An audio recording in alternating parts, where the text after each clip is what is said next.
বাজার থেকে অনেক দাম দিয়ে ফল কিনে নিয়ে আসার পর দেখা যায় যে ফলগুলো এতই টক যে সেটা আর খাওয়ার যোগ্য না। তো সেই ফলগুলো কি ফেলে দিব? না, মোটেও না। সেই ফল দিয়ে আজকে একটা আপনাদের সাথে খুব সুন্দর রেসিপি শেয়ার করব। যে আপনারা যদি কোনো ফল কিনে থাকেন, সেই ফলটা যদি খেতে খুব টক লাগে, খেতে ভালো না লাগে, তখন আপনারা এই রেসিপিটা ট্রাই করতে পারবেন।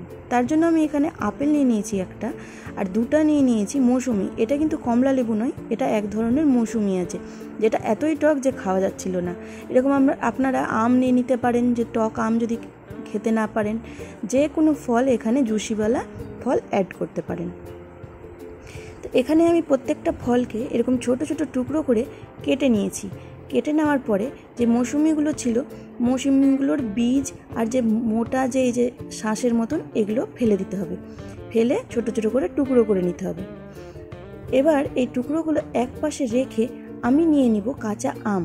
আপনাদের কাছে যদি পাকা আম থাকে তো অবশ্যই পাকা আম নিতে পারেন, কিন্তু আমার কাছে আজকে কাঁচা আম ছিল, তো এটার সাথে আমি কাঁচা আম অ্যাড করব।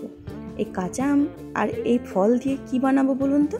একটা বানাবো খুব সুন্দর চাটনি, যেই চাটনিটা আপনারা ভাত বলুন, রুটি বলুন, বা পরোটা বা ব্রেড, যে কোনো কিছুর সাথে এত মানায়, খেতে অনেকটা জ্যামের মতো লাগে, আর ফ্রিজে রেখে অনেক দিন পর্যন্ত স্টোর করে এটা খেতে পারবেন। তো কাঁচা আমগুলোর আমি চোকা ছাড়িয়ে ভিতরের যে আটিটা সেটা ফেলে ছোট ছোট টুকরো করে নিব। তো আমার যখন এই ফলগুলো কাটা হয়ে যাবে, এবার আমি একটা শুকনো মশলা তৈরি করে নিব। তার জন্য দুটো শুকনো লঙ্কা আর সামান্য একটু জিরা এইভাবে শুকনো তাওয়ার মধ্যে উলিয়ে নিব। উলিয়ে নিয়ে এবার একটা কড়াই বসাবো। কড়াইয়ের মধ্যে সামান্য সরষের তেল গরম হয়ে গেলে রাই ফোড়ন দিব। রাই না থাকলে সরষা দিয়ে দিতে পারেন। তারপরে যে কাঁচা আমগুলো কেটে রেখেছিলাম, সেই কাঁচা আমগুলো অ্যাড করে দিব।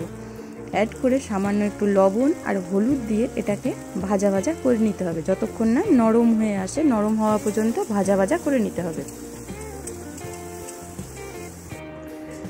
যখন আমার আমটা এরকম নরম হয়ে আসবে, তখন আমি এর মধ্যে আপেলগুলো অ্যাড করে দিব। আপেলগুলো অ্যাড করে দিয়ে এবার আপেল আর আমটা যখন সম্পূর্ণভাবে নরম হয়ে যাবে, ততক্ষণ পর্যন্ত আমি অপেক্ষা করব। আর যে জিরা আর শুকনো লঙ্কাটা আমি রেখেছিলাম উলিয়ে, সেটাকে আমি পাউডার করে নিব শিলনোড়াতে বেটে। চেষ্টা করবেন শিলনোড়াতে বাটার বা হিমুলদস্তাতে গুঁড়া করে নেওয়ার। মিক্সিতে ওইটুকু পাউডার হবে না, তো ওটাকে হিমুলদস্তা বা শিলনোড়াতে গুঁড়া করে নেওয়াই ভালো। তারপরে যখন আমার আম আর আপেলটা নরম হয়ে আসবে, তার মধ্যে আমি 2 কাপ চিনি দিয়ে দেব। চিনিটা এদিকে গলতে থাকবে। তারপর আমি এর মধ্যে আঙ্গুর আর যে মৌসুমিগুলো কেটে রেখেছিলাম, সেই মৌসুমিগুলো অ্যাড করে দিব। এখানে আপনারা যদি কমলা লেবুও থাকে সেটাও দিয়ে দিতে পারেন। যে কোনো টক জাতীয় ফল, রসালো ফল এইভাবে অ্যাড করে দিবেন। ফলগুলো দিয়ে যখন এরকম অনেকটা জলজলা হয়ে আসবে, নরম হয়ে আসবে, তখন একটা ম্যাশার দিয়ে এইভাবে ম্যাশ করে দিতে হবে। ম্যাশার না থাকলে গ্লাস দিয়ে চেপে চেপে এগুলো ফলগুলোকে যেন রসটার সাথে ভালোভাবে মিলিয়ে যায়, শাঁসগুলো সেই রকমভাবে মিলিয়ে যে লঙ্কার গুঁড়োটা করে রেখেছিলাম অল্প দিতে হবে, বেশি না, অল্প দিয়ে এটাকে সার্ভ করুন। বাস আমাদের এই চাটনি রেডি। ভালো লাগলে লাইক অ্যান্ড সাবস্ক্রাইব করে দিবেন। আবার দেখা হবে নতুন নতুন রেসিপির সাথে। ততক্ষণ টাটা।